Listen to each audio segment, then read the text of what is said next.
నేను జగ్గు దగ్గర దీని గురించి చెప్పాను. నీకు చెప్పే ఉంటాడే. ప్రభాకర్ గురించేనా సార్? ఆ అమ్మాయికి ప్రభాకర్కి కాంటాక్ట్ ఉందో లేదో తెలియదు, కానీ ఆ అమ్మాయి వెళ్ళిన చోటల్లా అతను వెళ్ళాడు. సార్, అతను ఒక ఎక్స్కామ్, ఇంటెలిజెంట్. మనం ఏం ఆలోచిస్తాం, ఎటుపక్క నుంచి ఏ సమస్య వస్తుంది అతనికి బాగా తెలుసు. ఆ అమ్మాయిని అతను ఫాలో చేశాడనే విషయం తప్ప అతనికి ఆ అమ్మాయికి ఏ విధమైన కాంటాక్ట్ ఉన్నట్టు ఎస్టాబ్లిష్ చేయలే.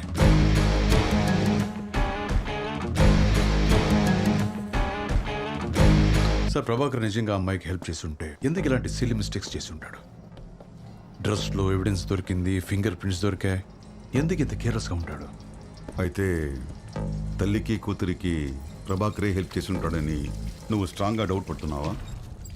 మీకు అలా అనిపించట్లేదా? లేదు, జయంతితో ప్రభాకర్కి కాంటాక్ట్ ఉండి ఉంటే అప్పుడు ప్రభాకర్ ఎందుకు జయంతిని ఫాలో చేస్తాడు? సింక్ అవ్వట్లేదే. మిస్టర్ ప్రభాకర్, హెల్ప్ కోసం వస్తే ఐఎమ్ సారీ, ఈ విషయంలో హెల్ప్ చేయడానికి నాకు ఇంట్రెస్ట్ లేదు. ఇంకా వేరే విషయాలు అంటారా నాకేం తెలీదు. హెల్ప్ కోసం రాలే, మీకు హెల్ప్ చేయడానికి ఇష్టం లేదని కూడా తెలుసు. ఒక విషయం చెప్పి వెళ్దామని వచ్చాను. నేను డిపార్ట్మెంట్కి వచ్చి హ్యాండిల్ చేసిన మొదటి మర్డర్ కేసు చాలా తొందరగా సాల్వ్ చేశాను. అక్యూజ్డ్ తప్పనిసరి సిచ్యుయేషన్లో హత్య చేశాడు. వాడికి ఒక అందమైన భార్య, 2 ఏళ్ల పిల్లాడు, హ్యాపీ ఫ్యామిలీ. కానీ చచ్చిపోయినోడు మంచోడు కాదు, పక్కా క్రిమినల్.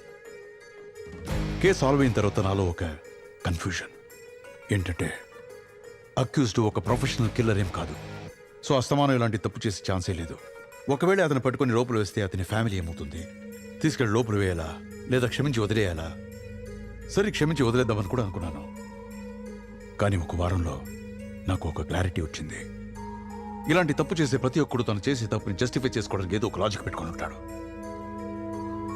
నాలాంటి ఆఫీసర్ ఇలా క్షమిస్తూ పోతే తప్పు చేసే 75% మంది బయట తిరుగుతుంటారు. So I came to a conclusion. Listen, నేను చట్టాన్ని మళ్ళీ రాయదలుచుకోవట్లేదు. అది ముందే రాసి ఉంది. According to law, murder is a serious crime. వాణ్ణి పట్టుకుని లోపలేశాను, ఇంకా అక్కడే ఉన్నాడు. నేను ఇదంతా ఎందుకు చెప్తున్నానో మీకు అర్థమై ఉంటుంది. ఇంకేమైనా చెప్పేది ఉందా? చెప్పేశాను.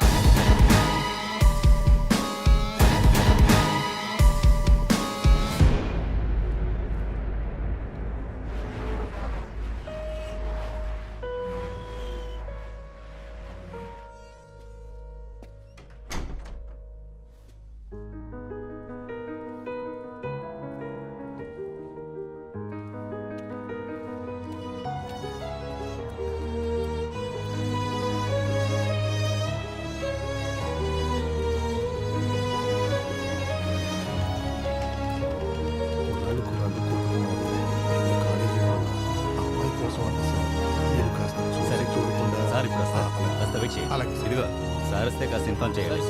మీకేం కావాలి? నేను ఒక హత్య చేశాను, సరెండర్ అవడానికి వచ్చాను. ప్రభాకర్ కంట్రోల్ రూమ్కి వచ్చేసారు. కన్ఫెషన్ స్టేట్మెంట్ ఇంకా తీసుకోలేదు. ఏడీజీపీ మిమ్మల్ని ఇమీడియట్గా నమ్మరు సార్. మనిషి చూస్తే కిల్లర్ అంటే నమ్మలేకపోతున్నాం.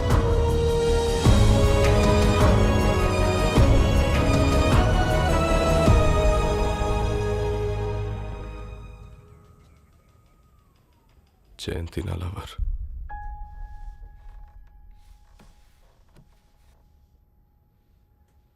జయంతి నేను లవర్స్. కానీ ఈ విషయం నాకు జయంతికి తప్ప ఇంకెవరికి తెలీదు. ఎందుకంటే జయంతి నన్ను అలానే మెయింటైన్ చేయమంది. మేమిద్దరం ఎక్కువగా అసలు మీటాం, కానీ ఫోన్లో ఎక్కువ మాట్లాడుకుంటాం. నాకు ఒకటి అర్థం కాలేదు, జయంతి ఎందుకు మా రిలేషన్షిప్ని సీక్రెట్గా ఉంచమందా అని. విషయం ఏంటంటే, జయంతి అంత ఈజీగా ఎవరిని నమ్మదు. నన్ను లవ్ చేస్తున్నా నన్ను ఒప్పుకున్నా కూడా నా మీద పూర్తి నమ్మకం వచ్చాకే వంశీతో జరిగిన విషయం నాతో చెప్పింది.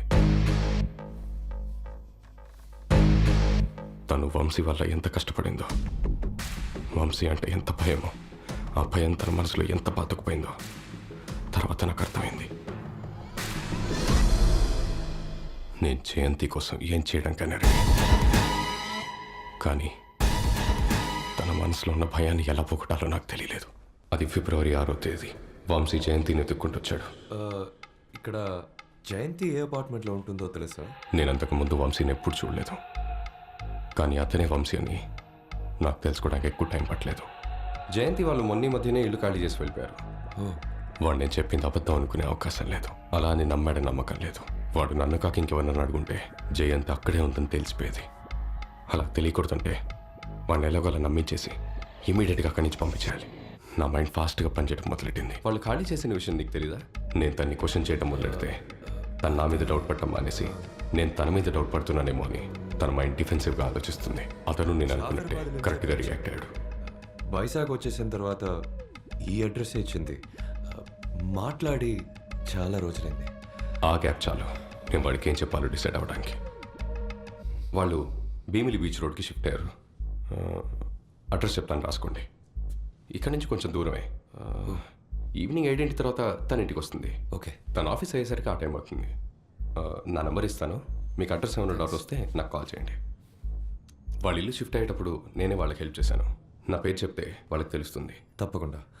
నంబర్ వంశీని అక్కడి నుంచి పంపించడమే నా మొదటి లక్ష్యం అనుకున్నాను. కానీ జయంతి మనసులో వంశీ అంటే భయం ఉండకూడదంటే అసలు వంశీయే ఉండకూడదని అప్పుడే డిసైడ్ అయ్యాను. అందుకే నా ప్లాన్ ఎగ్జిక్యూట్ చేయడానికి పర్ఫెక్ట్ ప్లేస్ డిసైడ్ చేసుకొని వాడికి ఆ అడ్రస్ ఇచ్చాను. నేను బాగా ప్రిపేర్ అయ్యి వాడికంటే ముందే అక్కడ రీచ్ అయ్యి వాడి కోసం వెయిట్ చేశాను.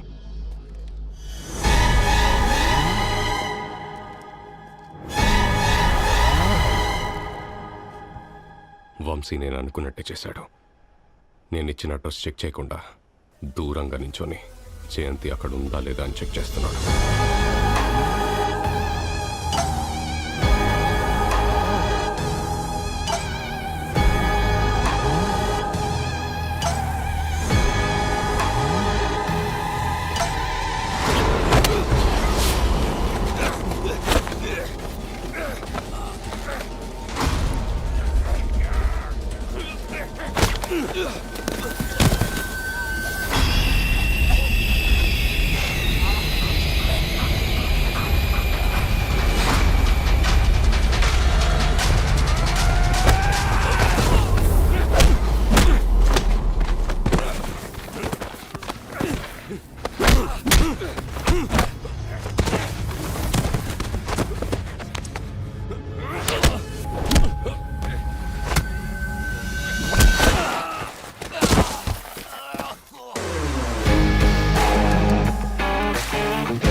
ఆ టైంలో బాడీని డిస్పోజ్ చేయడం చాలా కష్టం.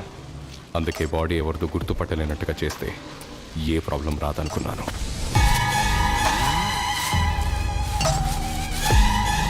ఒక పెద్ద రాయి తీసుకొని తల మీద కొట్టాను. ఎన్నిసార్లు కొట్టానో నాకు గుర్తులేదు, కానీ కొట్టిన ప్రతిసారి ఈ క్షణం నుండి జయంతి సంతోషంగా ఉంటుందనుకుంటూ కొట్టాను.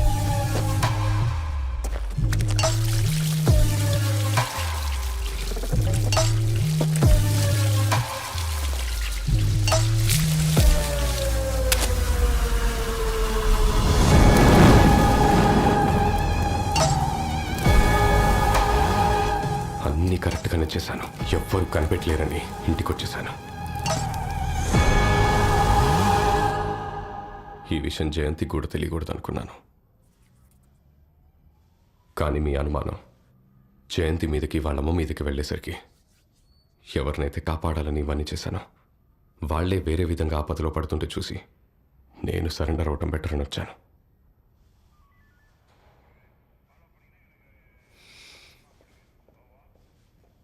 ఒక కాఫీ. నేనే హత్య చేశానని కన్ఫెస్ చేశాడు సార్. నాకు డౌట్ వచ్చింది, కానీ వాళ్ళిద్దరూ లవ్వర్స్ అని నేను ఎక్స్పెక్ట్ చేయలేదు. I'm not sure sir. Karthikeya, ఇప్పుడు జయంతి వాళ్ళ ఇంటికి నువ్వు క్వశ్చన్ చేయడానికి వెళ్తున్నావు కదా, ఎస్ సార్. వాళ్ళని టఫ్గా డీల్ చేయొద్దు. గో లిటిల్ ఈజీ అవుతాను.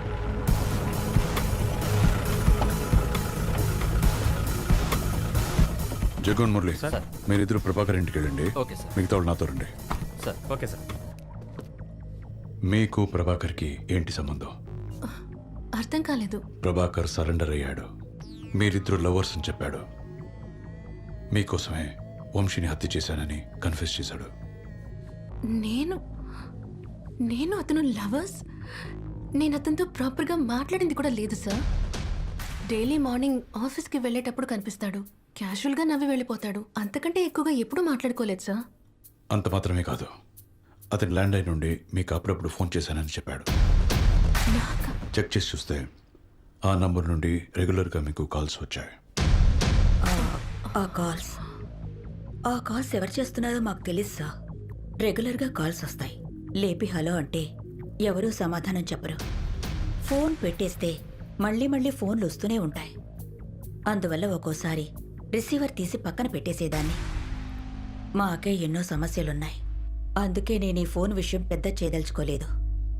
ఇంతవరకు ఎవరితో నేను ఈ విషయం చెప్పలేదు. వెయిట్, ప్రభాకర్కు మీకు ఏ సంబంధం లేదని చెప్పారు.